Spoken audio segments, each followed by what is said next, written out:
Assalamualaikum warahmatullahi wabarakatuh. Perkenalkan, nama saya Aulia Abdul Aziz Aris dengan NIM 190180060 dari kelas A2 jurusan Sistem Informasi Fakultas Teknik Universitas Malikus Saleh. Pada kesempatan kali ini, video ini saya buat untuk menyimpulkan pertemuan yang sudah dilakukan, yaitu dari pertemuan 9 sampai dengan pertemuan 14 untuk menyelesaikan tugas di pertemuan 15, yaitu kuis. Nomor urut absen saya yaitu 21. Baiklah, saya akan mulai. Yang pertama, saya akan menyimpulkan dari pertemuan 9 sampai dengan pertemuan 10. Pada pertemuan 9, pokok pembahasan ataupun judul pada pertemuan 9 yaitu manajemen kualitas proyek. Sedangkan di pertemuan 10 dengan berjudul Responsibility Assessment Matrix atau RAM. Pertemuan 9, manajemen kualitas proyek. Manajemen kualitas proyek meliputi aktivitas dan proses-proses penyelenggaraan organisasi yang menentukan proyek akan mencakupi kebutuhan yang sudah dikerjakan. Itu menerapkan sistem manajemen kualitas melalui kebijakan dan memeriksa prosedur dengan aktivitas peningkatan proses secara kontinu dengan diselenggarakan keseluruhan. Tujuan utama dari manajemen kualitas proyek adalah memastikan bahwa proyek akan memuaskan kebutuhan kualitas, hendaknya dipandang sejajar dengan ruang lingkup, waktu, dan biaya proyek. Jika para stakeholder tidak puas dengan kualitas manajemen proyek atau produk yang dihasilkan, maka dari tim proyek tersebut akan melakukan penyesuaian pada ruang lingkup, waktu, dan biaya untuk memuaskan kebutuhan dan harapan dari stakeholder. Proses-proses pada manajemen kualitas proyek itu ada 3. Yang pertama ada rencana kualitas, kemudian ada juga performa jaminan kualitas, dan yang terakhir ada performa kontrol kualitas. Rencana kualitas. Rencana kualitas itu adalah proses mengidentifikasi persyaratan-persyaratan kualitas atau standar-standar untuk produk dan proyek dan dokumen, sebagaimana proyek akan mempertunjukkan pemenuhannya. Perencanaan mutu harus dilakukan secara paralel dengan proses-proses perencanaan proyek lain. Performa jaminan. Performa jaminan itu, pada performa jaminan kualitas adalah proses dari auditing persyaratan-persyaratan kualitas dan diakibatkan oleh pengukuran kontrol kualitas untuk memastikan standar kualitas sesuai dan definisi operasional yang digunakan. Dan kemudian juga performa kontrol kualitas. Performa kontrol kualitas adalah proses hasil-hasil perekaman dan pemantauan tentang pelaksanaan aktivitas kualitas untuk menilai performa dan merekomendasikan perubahan-perubahan apa saja yang diperlukan. Karakteristik dari perangkat lunak yang berkualitas atau quality software adalah mampu untuk memenuhi kebutuhan dari pemakai, pengembang, dan pemeliharaan perangkat lunak. Perangkat lunak disebut berkualitas. Yang disebut berkualitas ya perangkat lunaknya jika yang pertama bisa mengerjakan apa yang diinginkan oleh pemakainya. Yang kedua, memakai sumber daya komputer secara benar dan efisien. Dan yang ketiga, mudah untuk dipelajari dan digunakan oleh pemakainya. Dan yang keempat, pengembang perangkat lunak bisa mendesain, menuliskan source code, melakukan uji coba atau testing, dan memelihara atau memaintain sistem tanpa kesulitan yang berarti ya. Dan selanjutnya saya akan lanjutkan ke pertemuan 10, yaitu Responsibility Assessment Matrix atau RAM. RAM atau Responsibility Assessment Matrix terdapat dua metode, yaitu metode RACI dan metode RP.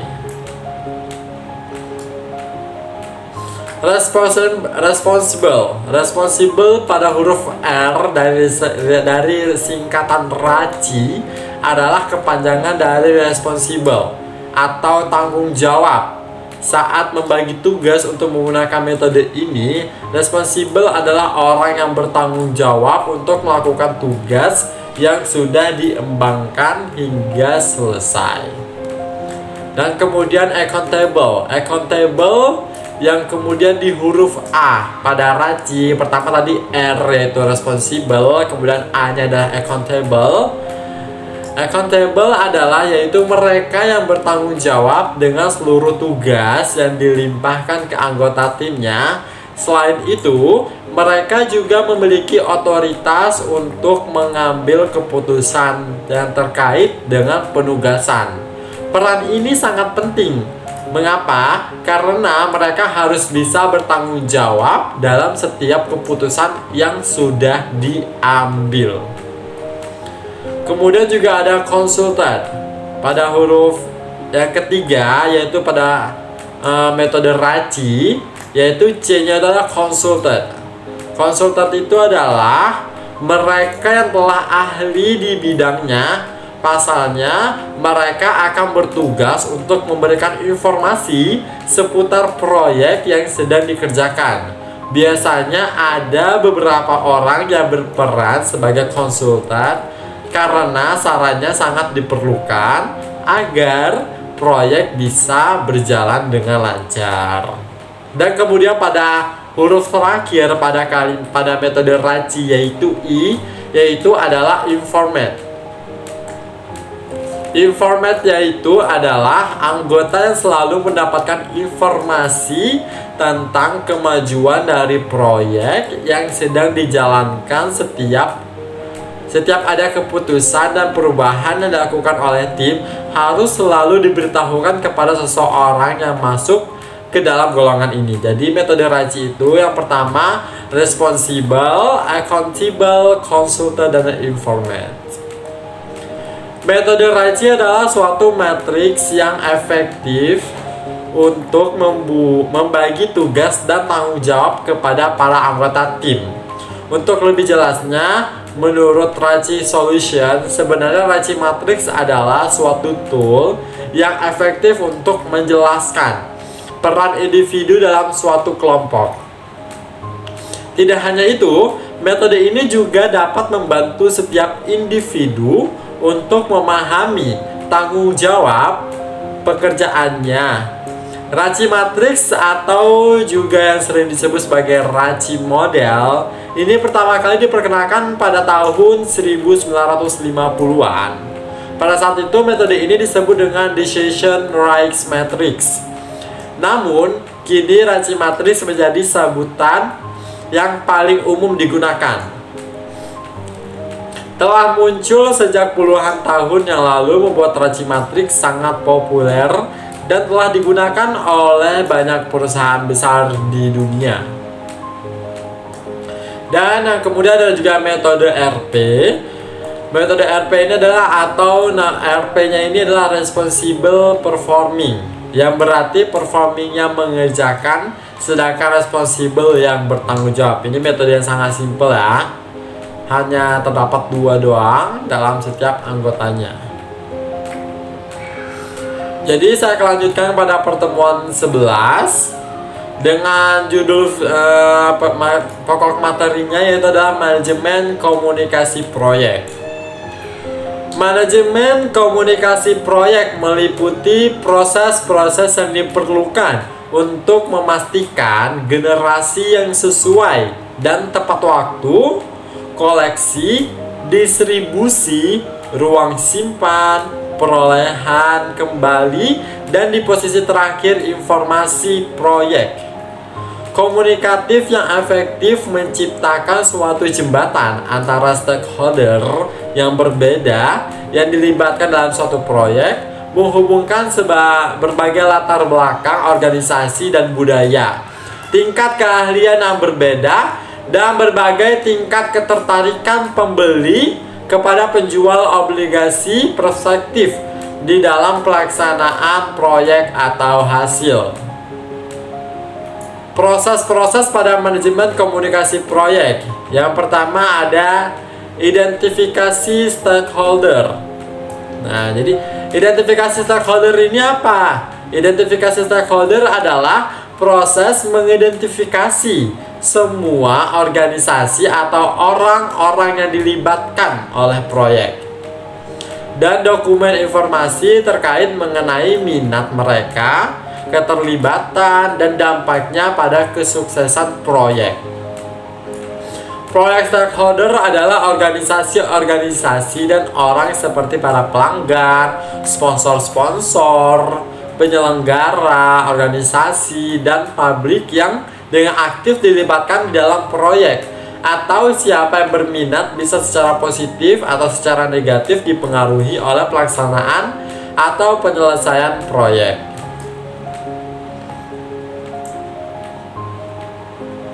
Dan yang kedua yaitu ada juga rencana komunikasi. Rencana komunikasi itu apa? Rencana komunikasi adalah proses penentuan informasi keperluan proyek stakeholder dan melukiskan satu pendekatan komunikasi.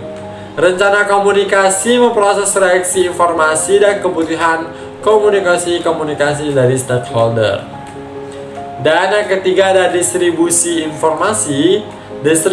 Distribusi informasi ini adalah proses bagaimana membuat informasi terkait yang tersedia bagi proyek stakeholder seperti yang direncanakan. Dan yang keempat ada mengatur harapan stakeholder.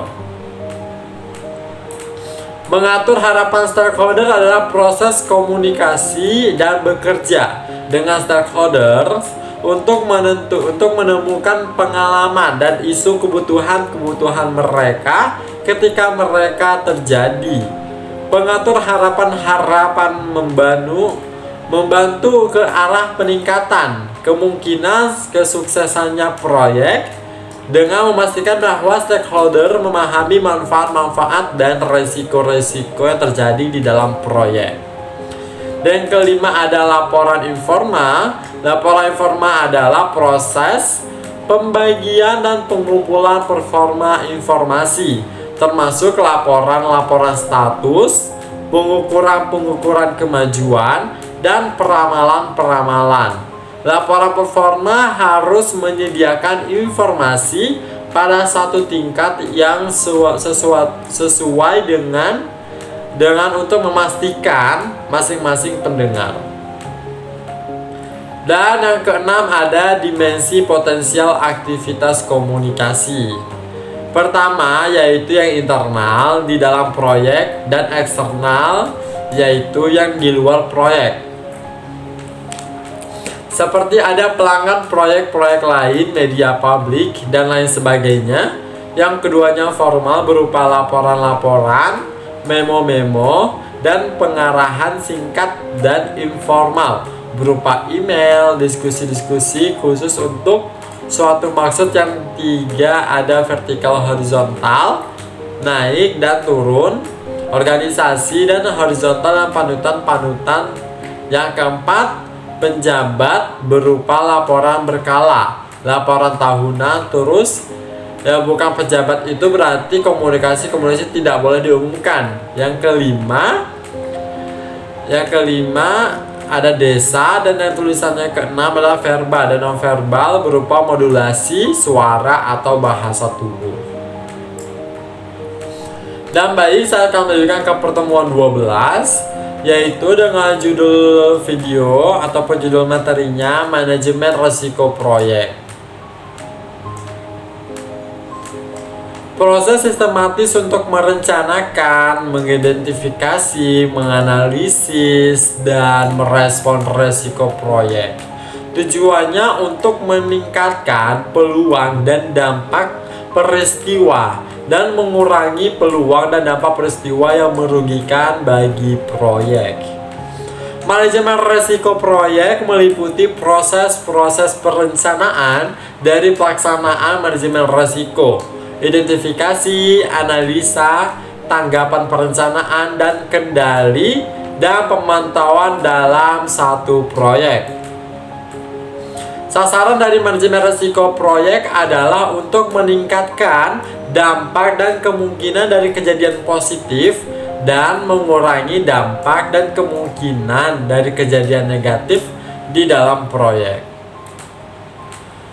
Manajemen rencana risiko adalah proses penjelasan bagaimana cara melakukan aktivitas manajemen risiko untuk satu proyek. Perencanaan adalah juga penting untuk menyediakan waktu dan sumber daya yang cukup untuk aktivitas manajemen risiko, dan untuk menetapkan satu basis yang disetujui untuk mengevaluasi resiko-resiko serta memastikan tingkat, tipe, dan visibilitas manajemen risiko yang setara dengan resiko dan kepentingan proyek bagi organisasi.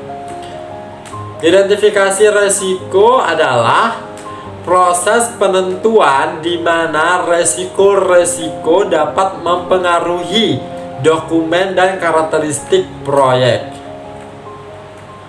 Performa analisis risiko kualitatif. Performa analisis risiko kualitatif ini adalah proses dari pricing risiko untuk analisa tindakan lebih lanjut atau dengan menaksar atau mengkombinasikan kemungkinan dampak dan kejadian. Nah, kemudian juga ada performa analisis risiko kuantitatif. Performa analisis risiko kuantitatif ini adalah proses dari penelitian dengan nomor pada efek dari risiko-risiko yang dikenali pada keseluruhan sasaran proyek. Tanggapan rencana risiko. Tanggapan rencana risiko ini adalah proses pengembangan pilihan dan tindakan untuk meningkatkan peluang dan mengurangi ancaman pada sasaran proyek.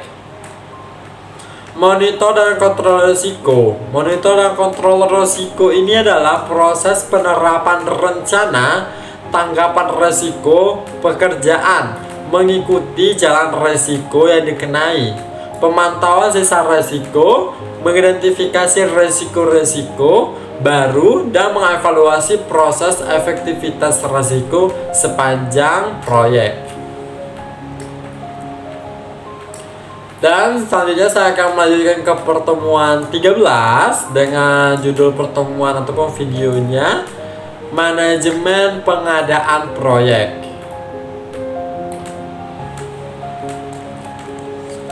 Proses manajemen pengadaan proyek adalah proses-proses yang diperlukan untuk membeli atau memperoleh produk-produk jasa atau hasil-hasil yang diperlukan dari luar tim proyek, atau bisa disebut juga pengelolaan kontrak dan kendali proses perubahan yang diperlukan untuk mengembangkan dan mengurus pesanan pembelian atau kontrak-kontrak yang dikeluarkan oleh tim proyek yang diberi hak.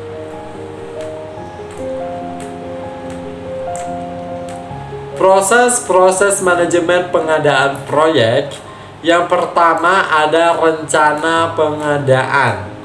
Rencana pengadaan ini adalah proses dokumentasi keputusan pembeli proyek. menetapkan pendekatan, dan mengidentifikasi para penjual yang potensial.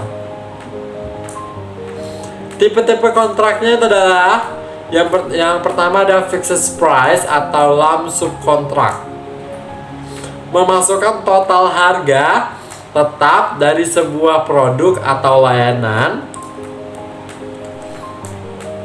Kemudian juga ada cost reimbursable contract, yaitu memasukkan pembayaran ke penjual untuk biaya langsung dan biaya tidak langsung. Dan ada kontrak waktu dan material. Ini penggabungan kontrak fixed price dan cost reimbursable. Dan yang terakhir ada tipe kontrak terakhir, itu adalah unit price contract. Ini mewajibkan pembeli untuk membayar penjual sesuai dengan jumlah per unit layanan yang telah ditentukan.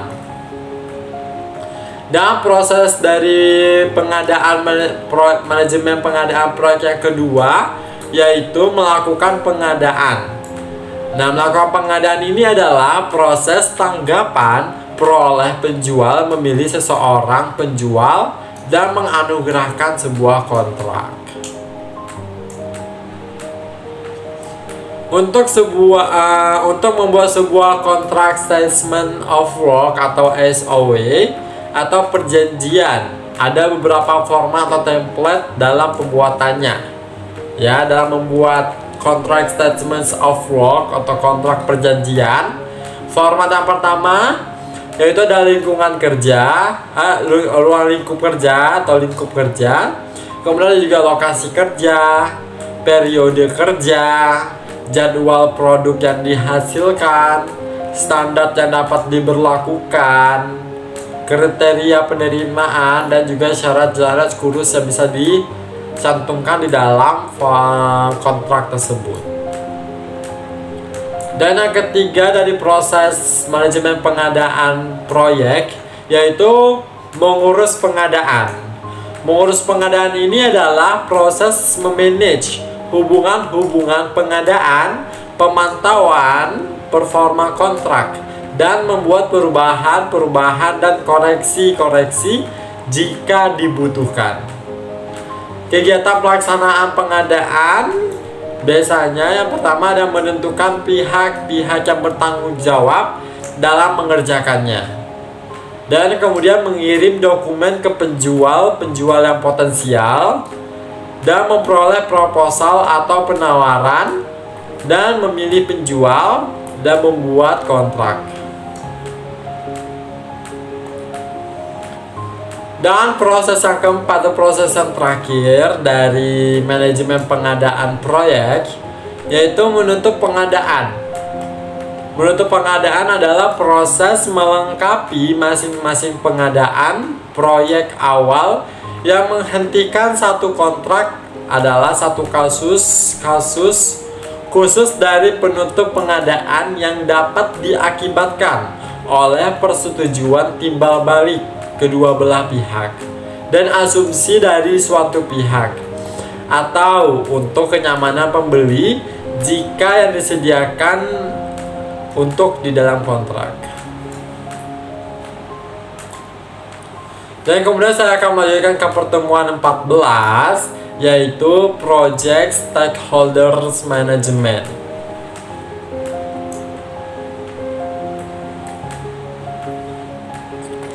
Project Stakeholders Management merupakan proses yang diperlukan untuk mengidentifikasi orang-orang, kelompok, atau organisasi yang dapat mempengaruhi atau dipengaruhi oleh proyek. Stakeholder proyek adalah pihak-pihak baik secara individual, kelompok, maupun organisasi yang mungkin mempengaruhi atau dipengaruhi oleh keputusan, aktivitas, dan hasil dari suatu proyek. Dalam stakeholder management berdasarkan PMBOK edisi 5, Stakeholders harus diidentifikasi sebelum proyek dimulai. Nah, sebelum proyek dimulai, kita harus mengidentifikasi stakeholder dulu. Stakeholder dapat terlibat secara aktif di proyek atau memiliki kepentingan yang dapat berupa hasil yang positif atau juga bisa merupakan hasil yang negatif terhadap kinerja atau penyelesaian proyek. Stakeholder yang berbeda mungkin memiliki persaingan yang menciptakan konflik di dalam sebuah proyek. Beberapa contoh stakeholder proyek, yaitu yang pertama adanya sponsor. Nah, sponsor ini apa? Sponsor itu adalah orang yang ingin membantu untuk memperlibatkan diri ke dalam proyek kita. Gitu. Dan kemudian juga ada customer atau user. Jadi customer user adalah orang-orang yang pemakai ataupun pembeli yang akan terlibat juga dalam proyek kita. Dan kemudian juga ada seller. Seller ini adalah orang-orang yang membantu dalam melariskan ataupun dalam melakukan, orang yang membantu proyek kita agar mencapai tujuan yang layak ataupun tujuan yang lebih baik lagi gitu.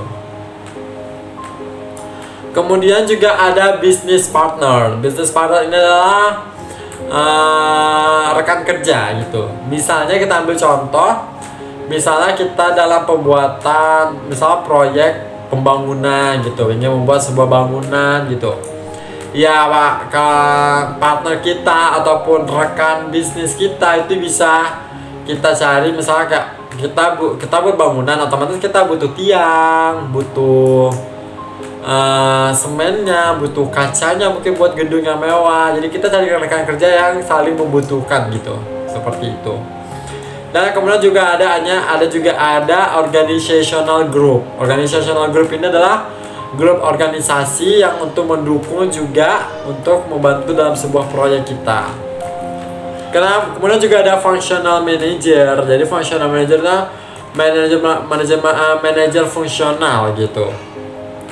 Manajer fungsional itu misalnya kayak setiap spot ataupun setiap pembagian itu ada masing-masing ada manajernya masing-masing. Jadi kita sebagai kepala, kita tidak terlalu meribetkan diri untuk mengambil rangkuman ataupun keluh kisah daripada pegawai kita. Kita bisa manajer keuangan ada, manajer pabrik ada, manajer bagian pembukuan ada. Jadi masing-masing manajer itu tinggal melaporkan untuk satu mengambilkan keputusan kebersamaan gitu. Dan kemudian juga adanya institusi keuangan. Ada juga pemerintah setempat. Pemerintah setempat ini dimaksud adalah pemerintah setempat, misalnya bagian lahan gitu. Ada bagian dinas perhubungannya, ada notaris tanahnya gitu kan, kepemerintahan ya yang berhubungan dengan pemerintah lah setempat. Bisa juga ada kepala desanya, kepala lurahnya, kepala camatnya yang ada di tempat kita bangun sebuah proyek gitu. Kemudian juga ada expert. Expert ini adalah suatu hal yang expert gitu, yang lebih expert lah pokoknya. Kemudian juga ada konsultan. Ada juga staff proyek, staff-staffnya yang terdapat yang secara langsung emang dihubungkan dalam proyek. Kemudian juga ada lingkungan sekitar proyek. Dan yang lainnya tergantung kondisi proyek yang spesifik. Dan kegagalan dalam mengelola stakeholder proyek dapat menyebabkan kriteria yang jelek terhadap proyek. Yaitu apa saja? Yang pertama, keterlambatan. Keterlambatan akibat lamanya keputusan diambil. Apabila keputusan ini diambil itu lama, maka akan terjadinya kegagalan dan membuat kinerja yang terhadap proyek itu menjadi lama. Atau juga mungkin ada sesuatu hal yang tidak disetujui langkah percepatan yang diperlukan, jadi maka akan terjadi kegagalan dalam mengelola stakeholder yang dapat menyebabkan kinerja yang jelek terhadap proyek. Kemudian juga adanya peningkatan biaya akibat hambatan stakeholder terhadap overall langkah untuk mengatasi resiko proyek. Kemudian juga adanya hal-hal yang tidak diharapkan akibat tingginya konflik yang tidak teratasi. Dan juga ada dampak negatif lainnya, penghentian proyek akibat dampak negatif yang terlalu tinggi. Jadi misalnya kalau banyak kali dampak yang negatif yang terlalu tinggi, itu bisa jadi proyeknya harus dijadikan penghentian gitu. Terdapat 4 tahap proses yang terjadi pada manajemen pemangku kepentingan atau disebut juga dengan stakeholder. Yaitu yang pertama mengidentifikasi pemangku kepentingan, dan kemudian juga adanya perencanaan manajemen pemangku kepentingan, dan kemudian ada juga pengelola keterlibatan pemangku kepentingan atau stakeholder, mengelola keterlibatan dan juga mengontrol. Dan terakhir adalah mengontrol keterlibatan pemangku kepentingan ataupun mengontrol keterlibatan daripada si stakeholder tersebut.